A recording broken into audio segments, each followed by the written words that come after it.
Hasta hace muy poco, los ciclos de frío y calor en la Tierra obedecían a factores naturales, como por ejemplo las glaciaciones, los impactos de meteoritos y también el cambio de eje de la Tierra. Han sido millones de años para que la Madre Tierra creara un nido en donde pudiera vivir una de las especies más delicadas y extrañas, el ser humano.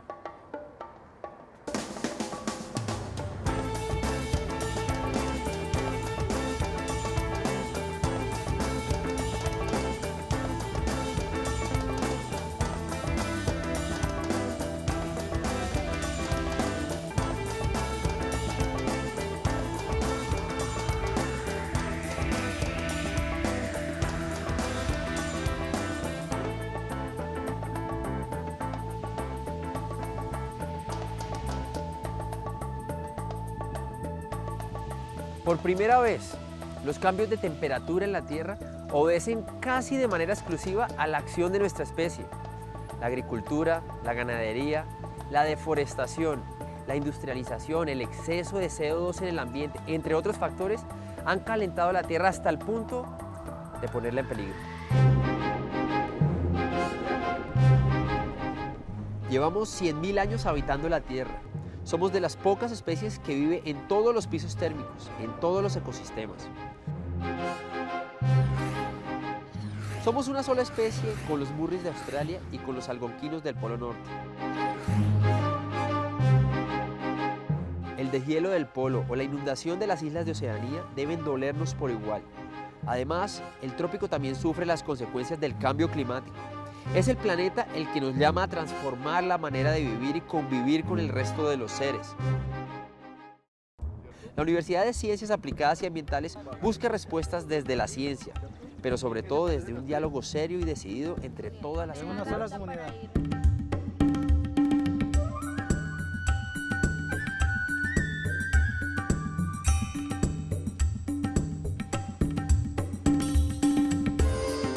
La atmósfera es un océano de gases. Hay unos gases que son totalmente constantes que ocupan el 99% de la atmósfera y unos gases que son variables.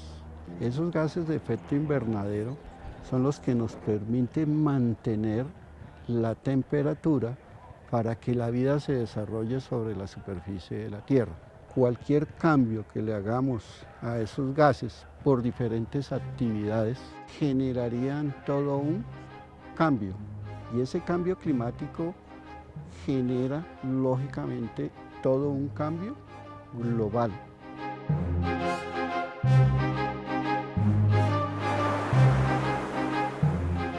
Uno de los problemas globales que más afecta y que realmente lo debemos asumir es el cambio climático. Sin embargo, el cambio climático lo vemos muy lejos, todavía no lo asumimos, digamos, en nuestros quehaceres diarios, pero sí vemos ya sus efectos.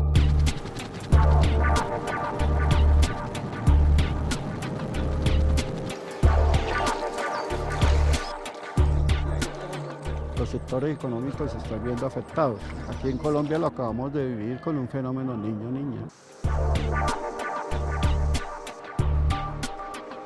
El cambio climático hace relación a las modificaciones del estado normal del clima, vientos, lluvias, temperatura. Algunos autores separan entre lo que es cambio climático y variabilidad climática. Entonces la variabilidad climática como un proceso natural y el cambio climático atribuido a las actividades antrópicas. Pero de todas maneras los dos nos están afectando.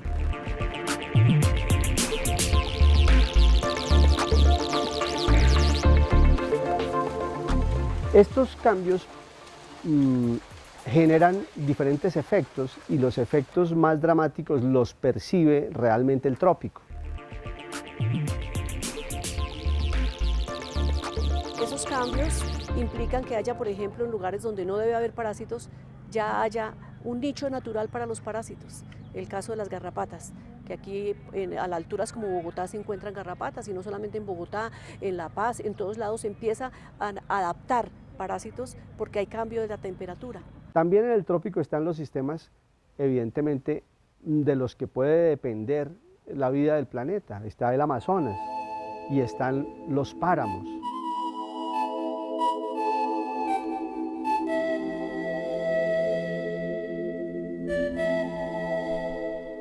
Fabio Sierra, soy agricultor de aquí de la vereda Páramo de Guerrero Occidental. Llevo en la labor de la agricultura como unos 50 años. Mi familia es mi esposa y 4 hijos, 3 varones y una mujer, 8 nietos.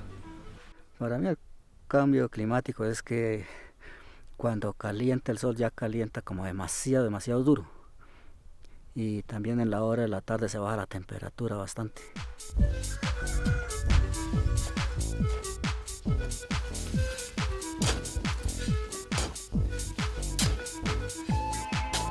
La agricultura es una de las actividades más afectadas por este cambio climático. Mucha de la agricultura se desarrolla basada en los ciclos naturales que tienen los periodos secos y los periodos de lluvia. Estos periodos secos y de lluvia, que están muy definidos en cada una de las zonas geográficas del país, han venido cambiando también. En algunos casos se han acortado, en otros se han prolongado y causando fenómenos de prolongadas sequías o de intensos inviernos que ocasionan fuertes inundaciones y que sin duda afectan la producción agrícola.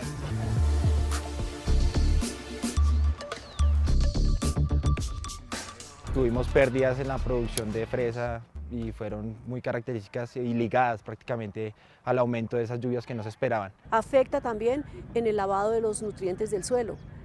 El volumen de agua que cae en cada temporada de lluvia se ha aumentado enormemente y por eso las inundaciones.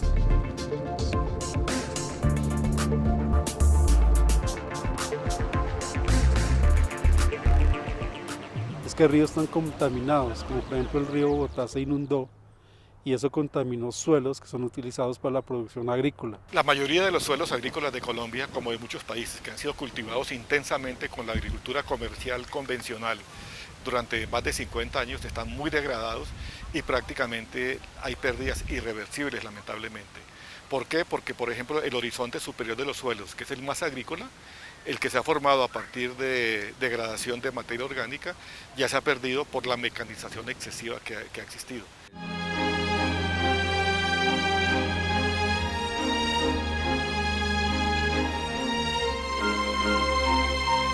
Aquí estamos. Este es nuestro lugar en el universo. 4.500.000 años de evolución, de los cuales al menos 3.800.000 han sido de cambios en los estilos y las formas de vida. Nosotros los seres humanos somos relativamente nuevos, ya que no hace ni 40.000 años que América estuvo poblada por el Homo sapiens.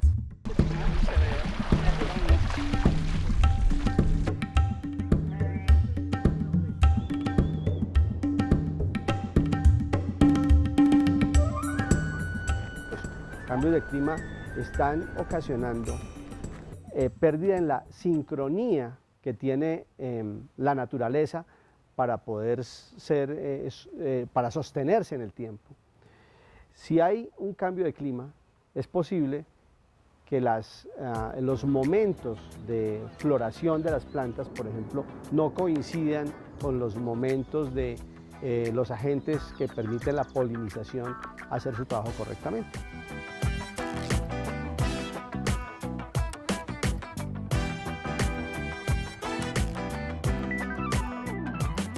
Se nos está cambiando el termo y por consiguiente las plantas, los animales, el ser humano tienden ¿a qué?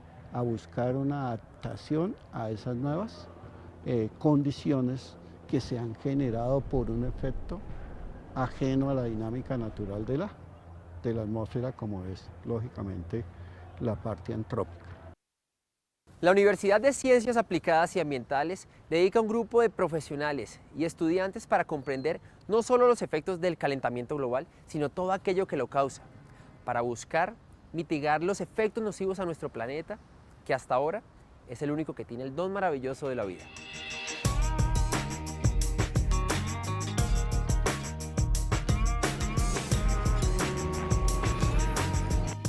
El grupo UNAgroambiental es un grupo que se conformó por diferentes iniciativas de las facultades, especialmente la Facultad de Ciencias Pecuarias, la Facultad de Medicina, Ingeniería Agronómica, Ingeniería Geográfica Ambiental y Ciencias Ambientales. Allí con el fin de generar acciones para la adaptación, la formación en las comunidades hacia el cambio climático. El grupo agroambiental es un grupo académico inicialmente, que pretende abordar el tema de cambio climático de una manera muy responsable y evitar todo lo que se menciona, que a veces no todo es cierto sobre cambio climático, o sea, disminuir las especulaciones, contribuir para el establecimiento de políticas. La red UNAGRO ambiental es un muy buen ejemplo de cómo se puede actuar con el expertise de las universidades, con los programas de investigación focalizados, con la atención local, a problemas de desarrollo local, a problemas de contingencias ambientales, etc. Podemos tener un gran aporte para diseñar, para modelar, para intervenir, para monitorear políticas públicas en donde la universidad constituya, pues, a través de estos organismos, un interlocutor válido y de referencia. Como el problema es multifactorial y sistémico, también las soluciones tienen que ser multifactoriales. Una, política de Estado. Actualmente existe el proyecto en adaptación de cambio climático a nivel nacional, y es fundamental que la universidad como academia no solo se quede en el desarrollo de sus publicaciones, en investigación o de pronto educar a la comunidad, sino que se articula estos planes nacionales y locales. Para que trabajemos juntos en este tema, que este tema lo debemos abordar y realmente tener alguna injerencia directa sobre quienes toman las decisiones para hacer que este fenómeno no se nos convierta en un problema, sino más bien buscar esas medidas de adaptación y mitigación.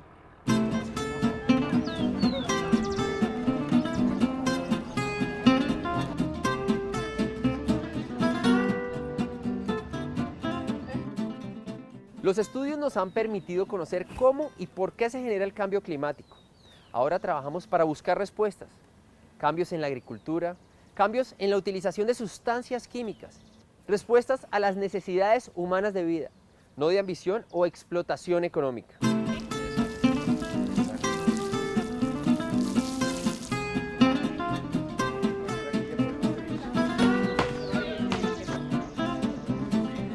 La agricultura también tiene que empezar a modernizarse para atenuar un poco ese impacto o esa contribución a ese impacto que tiene esta actividad económica y humana.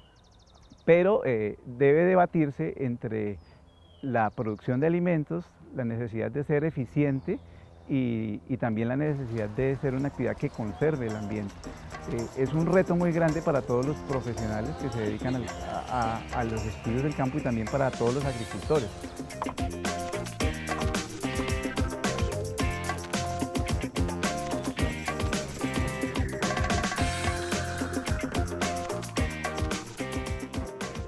Aquí sí trabaja uno y sí siembra uno papa acá desde el mes de noviembre hasta el mes de junio, julio.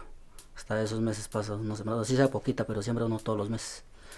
Ya lo que es de agosto en adelante sí ya no se siembra.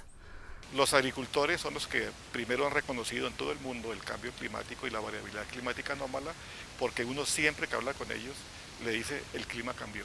30 años atrás, cuando caían esas heladas, comenzaban desde diciembre, por allá hasta febrero, últimos de febrero, primeros de marzo. Ahí a veces le contabilizamos hasta unas 40, 45 heladas en esos meses. Eso no quedaba ni los árboles porque todo se helaba, no quedaba nada. Aquí estamos produciendo por entre unas 35, 40 toneladas por hectárea. La finca tiene 41 hectáreas, pero hay como más de 10 en conservación. Es que la conservación es muy importante para el agua, para el clima, para todo, ¿sí? Se protege los vientos, todo, por ejemplo, de arbolitos se protege mucho.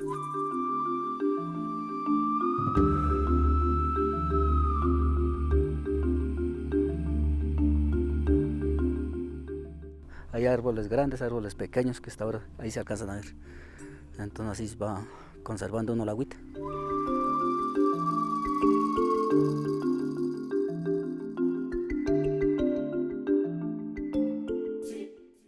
Hay formas de evitar que la agricultura genere más CO2, porque si hacemos labranza mínima, en vez de hacer con las grandes máquinas movimientos de tierra importantes que liberan muchos gases de efecto invernadero a la atmósfera, pues entonces vamos a tener mejores resultados. La utilización de la biodiversidad, tanto de microorganismos en el suelo, como la biodiversidad, como la utilización de plantas, son elementos que deben constituirse en aspectos que funcionen realmente en el proceso productivo.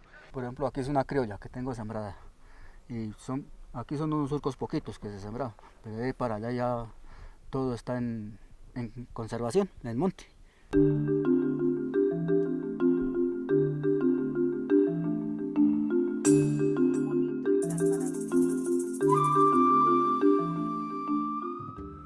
Allá arriba tenemos un bosque nativo, pero a la vez reconstruido.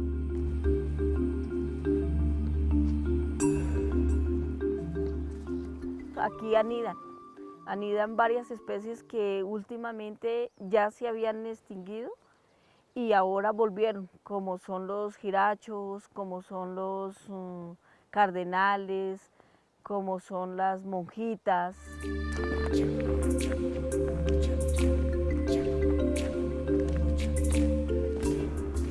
Esto es lo que les vengo diciendo, ahí pueden ver, así todo que esto es lo que es nativo, que jamás ha sido tocado así por una máquina, ni ha sido sembrado ni nada.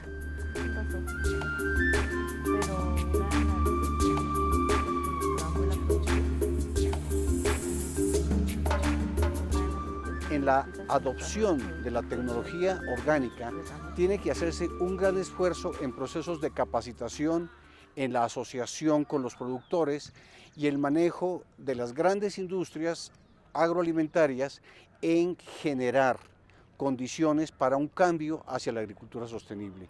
Ese tipo de agricultura inteligente es el que va a ser la tendencia que vamos a estar viendo durante estos años y generarán, por supuesto, cambios curriculares dirigidos precisamente a que los nuevos profesionales conozcan oportunamente y desarrollen, por supuesto, con sus profesores y con los expertos y los investigadores de los grupos de las universidades y de los centros de investigación del país, desarrollen productos para entregarle a los productores que permitan, por supuesto, un nuevo desarrollo. Pues eso sí sería muy bueno que trajeran de verdad, digamos, como buenas prácticas y vinieran y le capacitaran al agricultor, porque habemos unos que en realidad cuidamos. Ojalá que esto que estamos haciendo hoy acá y que estamos mostrando sea un ejemplo para los hermanos campesinos donde haya territorio rural, donde se pueda reforestar, al menos hacer las cercas vivas, porque ya el daño que está hecho ya es irreparable, pero por lo menos hacer cercas vivas, sostener estas chapas de monte nativas que hay y hacer barreras protectoras de aire para que no acaben los suelos que aún todavía tenemos fértiles. Si no lo cuida uno, no cuida uno su tierra, entonces ¿qué le va a dejar uno para el futuro de los hijos y de los nietos y demás descendencias?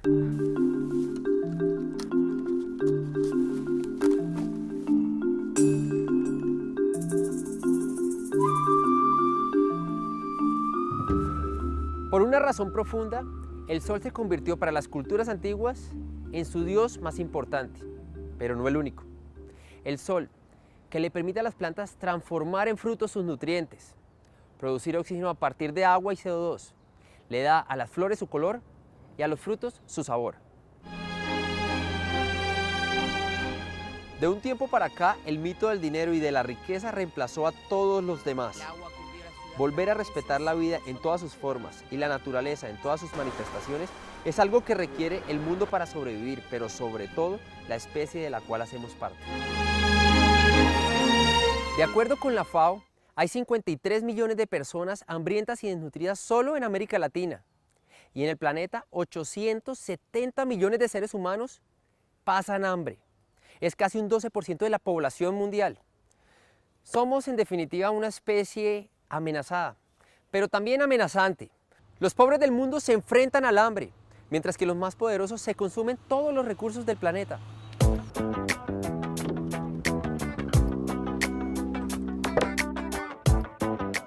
panel intergubernamental de cambio climático de la Organización Meteorológica Mundial concluyó en su último informe del que el que está en riesgo de extinguirse no es el sistema natural, sino es el hombre.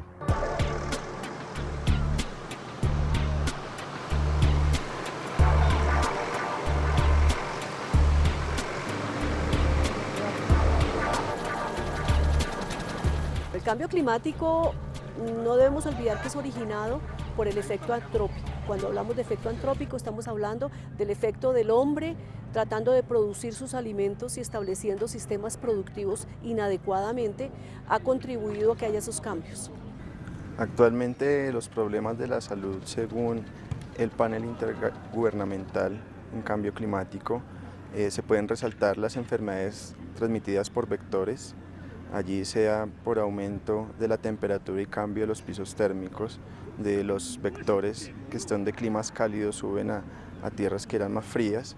Uno, cuando habla del impacto del cambio climático y la salud, usualmente se refiere o quiere o cree referirse a la presencia de patógenos, o sea, de virus, bacterias, parásitos, que los consideramos o emergentes o reemergentes como consecuencia de cambios ambientales importantes.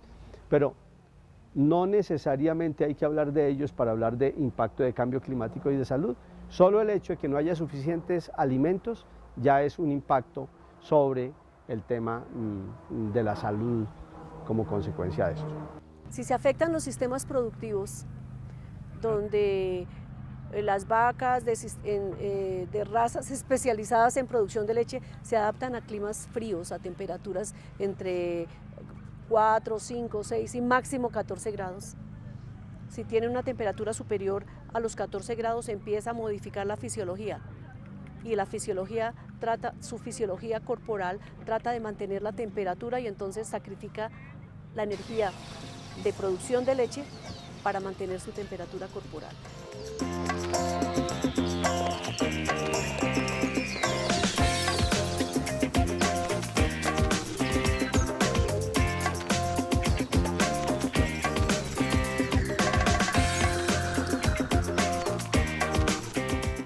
A la llegada de los españoles a la sabana de Bogotá en 1538, el Gran Río cubría toda la zona de la selva andina y aquí podían convivir perfectamente cientos de especies. Hace apenas 100 años éramos 120.000 habitantes. Se podía ir en canoa desde Soacha hasta Facatativá. Los humedales albergaban especies migratorias y endémicas. Un lugar del mundo que habían poblado los chibchas durante más de 1000 años sin destruirlo, sin echar a empujones a los demás seres, sin contaminar las aguas, demuestra que sí es posible. En la Universidad de Ciencias Aplicadas y Ambientales creemos que tiene que volver a ser posible.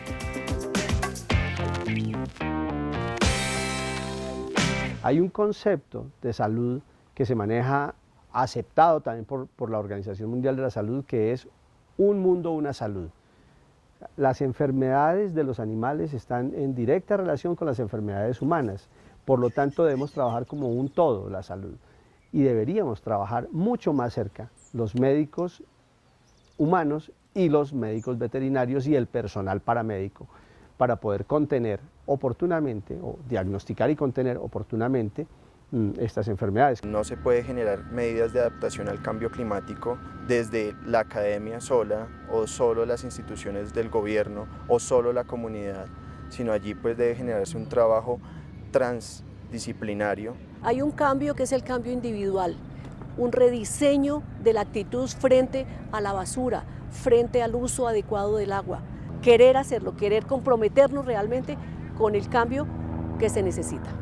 Aquí arriba ahorita veo que los otros también los podemos ver. Ahí los tengo. Los pocitos son unos pocitos pequeños, pero entonces arbolizados y con su cerca de corriente, protegiéndolos. Y ahí como pueden ver siembra uno los pedacitos alrededor y todo. Ahí se puede proteger el agüita y la naturaleza y puede uno cultivar. Es un diálogo de saberes, porque el que está trabajando la tierra, el que está a diario viviendo esta situación, nos puede aportar mucha información que puede servir para tomar esas medidas y que es un conocimiento muy válido y muy importante que hay que tenerlo en cuenta, así como el conocimiento científico que sale de los investigadores, de los académicos. Es un primer paso para la adaptación, evaluar la vulnerabilidad y los riesgos hacia el cambio climático, posteriormente evaluar los aspectos sociales, económicos, ambientales y políticos, y posteriormente motivar a la comunidad, a la población y a los tomadores de decisiones. Para la Universidad de Ciencias Aplicadas y Ambientales, los retos del cambio climático nos convocan como especie a ser mejores, respetuosos de nuestros entornos y en una mejor comunicación con las especies que nos rodean, dispuestos a crear nuevos símbolos para que a través de la cultura, que es nuestra herramienta de adaptación, podamos seguir viviendo en armonía en la tierra con la naturaleza.